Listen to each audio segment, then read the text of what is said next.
दोस्तों, जब आप जमीन से बाहर निकलकर स्पेस में जाएंगे तो आपको हर तरफ अंधेरा ही अंधेरा दिखाई देगा और आप डरने लगेंगे, क्योंकि अंधेरे से डरना इंसान की फितरत है।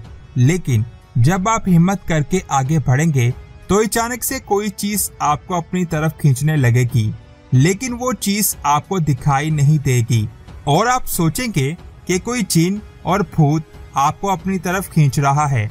तो मैं आपको बता दूं, वो कोई जिन और भूत नहीं बल्कि अंधेरे में रहने वाला ब्लैक होल आपको अपनी तरफ खींचेगा। ये कायनात का मॉन्स्टर है जो हर बड़े से बड़े स्टार, सितारे और यहाँ तक कि पूरी गैलेक्सी को भी निगल सकता है, जिससे कोई भी चीज नहीं बच सकती। लेकिन एक चीज ऐसी थी जो ब्लैक होल के अंदर गई और सेम उसी हालत में बाहर आ गई। ब्लैक होल ने उसे कुछ भी नहीं कहा। साइंसदान हैरान थे कि आखिर ब्लैक होल ने उस चीज को खत्म क्यों नहीं किया, वो चीज कैसे सरवाइव कर गई, वो चीज थी क्या, यही तो बताने के लिए मैं आया हूँ। तो पूरी वीडियो वॉच कीजिएगा। और आप देख रहे हैं स्पेस वर्ल्ड। हमारी कायनात में हर चीज से ज्यादा ग्रेविटी ब्लैक होल की होती है, जो लाइट को भी खींचकर निगल लेता है। जब ये किसी चीज को अपने अंदर निगलता है तो वो चीज रेडिएशन बनकर बाहर आ जाती है और इसके गिर्द गैस की एक डिस्क बन जाती है, जिसे एक्सीलरेशन डिस्क भी कहते हैं, जिसका टेम्परेचर 10 मिलियन डिग्री होता है। जब कोई चीज इसके इवेंट हॉरिजॉन की ग्रेविटी की लिमिट में आती है तो वो चीज नहीं बच पाएगी। इसकी ग्रेविटी इसे अपनी तरफ खींच कर निगल लेगी। एक स्टडी के मुताबिक एक ब्लैक होल 100 लाइट ईयर दूर मौजूद स्टार को भी अपनी तरफ खींचकर निगल लेता है। सबसे पहले ये उस चीज के टुकड़े करेगा, फिर रस्सी की तरह अपने गिर्द लपेटेगा और फिर आहिस्ता आहिस्ता उसे निगलेगा। जब वो चीज उसके अंदर जाएगी तो रेडिएशन बनकर बाहर आएगी।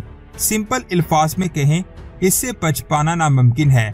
लेकिन हमारी कायनात में एक चीज ऐसी है जो इसके इवेंट हॉरिजॉन के बहुत करीब से गुजर गई और ब्लैक होल ने इसे कुछ भी नहीं कहा, और वो चीज अभी भी सही सलामत हमारी कायनात में घूम रही है। साइंसदान हैरान थे कि आखिर ये कैसे पॉसिबल हो सकता है। 2011 में साइंसदानों की एक टीम हमारी गैलेक्सी के सेंटर में मौजूद ब्लैक होल की स्टडी कर रही थी। तब उन्होंने एक बादल देखा जो डस्ट और गैस से बना हुआ था। वो बादल 2.5 करोड़ किलोमीटर फी घंटे की रफ्तार से स्पेस में ब्लैक होल के आसपास ट्रेवल कर रहा था। यानी वो बादल ब्लैक होल के इवेंट हॉरिजॉन की लिमिट के अंदर आ चुका था। आप सोच रहे होंगे कि अब तो ब्लैक होल उसे स्ट्रेच करके अपने गिर्द रस्सी की तरह लपेट लेगा। साइंसदानों ने भी ऐसा ही सोचा था, लेकिन ऐसा हुआ नहीं। जिस वक्त वो ब्लैक होल के बहुत पास से गुजरा तब ब्लैक होल की ग्रेविटी ने उसे स्ट्रेच तो किया, लेकिन ब्लैक होल की ग्रेविटी ज्यादा देर तक उसे स्ट्रेच नहीं कर पाई। थोड़ी देर बाद वो दोबारा से अपने रियल शेप में आ गया। ब्लैक होल उस बादल का कुछ भी नहीं बिगाड़ पाया। ये देखकर साइंसदान हैरान थे, आखिर ये कैसे हुआ। जिस ब्लैक होल से लाइट नहीं बच पाती उससे ये बादल कैसे बच गया। साइंसदानों की टीम इसे स्टडी करने पर लग गई और 1 साल की स्टडी करने के बाद उन्होंने बताया, जिसे हम पहले एक बादल समझ रहे थे, असल में वो एक बादल था ही नहीं, बल्कि वो 2 स्टार्स का एक पेयर था जो एक दूसरे को ऑर्बिट कर रहे थे। वो दोनों स्टार्स मर्ज होकर एक बड़े स्टार्स में तब्दील होने वाले थे और जो नया स्टार बनता उसका मास हमारे सूरज से 2 गुना ज्यादा होता और उसकी चमक सूरज की चमक से 3 गुना ज्यादा होती। लेकिन जैसे ही ये दोनों स्टार ब्लैक होल के इवेंट हॉरिजॉन में आए तो यहाँ पर वो स्टार्स एक दूसरे में मर्ज होने वाले थे। वहाँ ब्लैक होल की ग्रेविटी की वजह से एक दूसरे से टकरा के, इस टक्कर की वजह से ब्लैक होल ने इन दोनों स्टार को अपनी तरफ खींच लिया, जिनमें एक स्टार तो ब्लैक होल के अंदर चला गया, लेकिन दूसरा स्टार किसी तरह बाहर आ गया। आखिर ये कैसे हुआ। जैसे ही ब्लैक होल ने स्टार को अपने इवेंट हॉरिजॉन की तरफ खींचा तब दोनों स्टार की ग्रेविटी ब्लैक होल से बाहर निकलने की कोशिश कर रही थी, जिसकी वजह से इन दोनों स्टार्स की हाइड्रोजन ब्लैक होल के अंदर चली गई और ये स्टार आहिस्ता आहिस्ता अपने फ्यूल हाइड्रोजन की वजह से ब्लैक होल की पावरफुल ग्रेविटी से बचकर बाहर आ गया। जैसे ही वो ब्लैक होल की ग्रेविटी से बचकर बाहर आया तो ब्लैक होल के सेंटर से 20 अरब किलोमीटर दूर जाकर ब्लैक होल के गिर्द ऑर्बिट करने लगा। लेकिन जब ये स्टार ब्लैक होल के अंदर चला गया था तो ब्लैक होल ने इसका आधा मास खींच लिया था, जिसकी वजह से वो एक व्हाइट डवार्फ बन गया, जिसका नाम S5HVS1 रखा गया।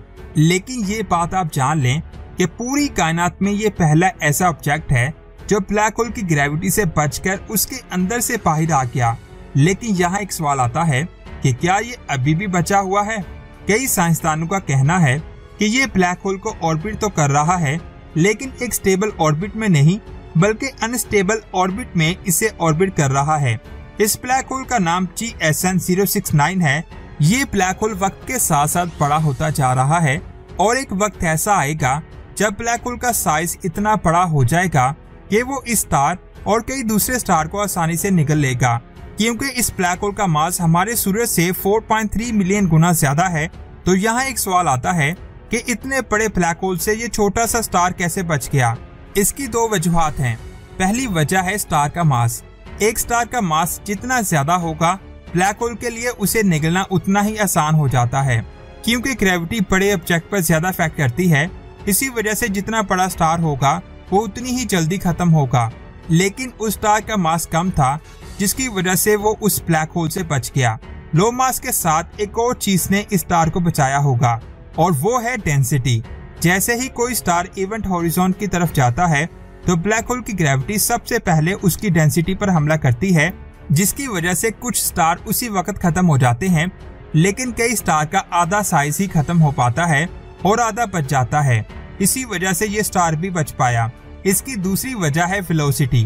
नासा के मुताबिक वेलोसिटी ही आखिरी फैक्टर हो सकता है जिसकी वजह से ये स्टार उस ब्लैक होल से बचने में कामयाब हो गया, क्योंकि स्टार की वेलोसिटी उन सब स्टार की वेलोसिटी से 2 गुना ज्यादा थी जिनको ब्लैक होल ने अपने अंदर खींचा था। अगर वेलोसिटी कम होगी टाइम ज्यादा होगा, वेलोसिटी ज्यादा होगी टाइम कम होगा, और इस स्टार की वेलोसिटी ज्यादा थी। इसी वजह से वो कम टाइम में ब्लैक होल से बचकर बाहर आ गया। अब यहाँ सोचने वाली बात यह है कि क्या सिर्फ स्टार ही ब्लैक होल से बचकर बाहर आ सकते हैं या फिर कोई और चीज भी? तो मैं आपको बता दूं, स्टार्स के साथ साथ दूसरी चीजें भी ब्लैक होल के गिर्द ऑर्बिट कर सकती हैं, लेकिन सिर्फ और सिर्फ एक ही कंडीशन पर। उस चीज का मास सूरज के बराबर होना चाहिए और इसकी वेलोसिटी भी ब्लैक होल की रोटेशन से ज्यादा होनी चाहिए, यानी उसकी रफ्तार 11 किलोमीटर फी सेकंड होनी चाहिए, जिसकी वजह से वो चीज ब्लैक होल के अंदर से बचकर बाहर आ सकती है। लेकिन ये भी नहीं कहा जा सकता कि वो स्टार ब्लैक होल से बचकर बाहर आया तो हर चीज बाहर आ सकती है, क्योंकि ये सोल्यूशन सिर्फ एक नजरिया है। ये बात आप जान लें। कई दूसरी कंट्रीज के साइंसदानों का कहना है कि हमारी गैलेक्सी के सेंटर में कोई ब्लैक होल नहीं है, बल्कि डार्क मैटर का गोला मौजूद है। तो क्या ये स्टार किसी ब्लैक होल के गिर्द नहीं बल्कि डार्क मैटर के अंदर से बाहर निकल कर आया? आपको क्या लगता है? नीचे कमेंट्स करके जरूर बताएं। वीडियो अच्छी लगी तो लाइक और शेयर जरूर करें। मिलते हैं एक और अमेजिंग वीडियो में। अपना बहुत सारा ख्याल रखें। अल्लाह हाफिज।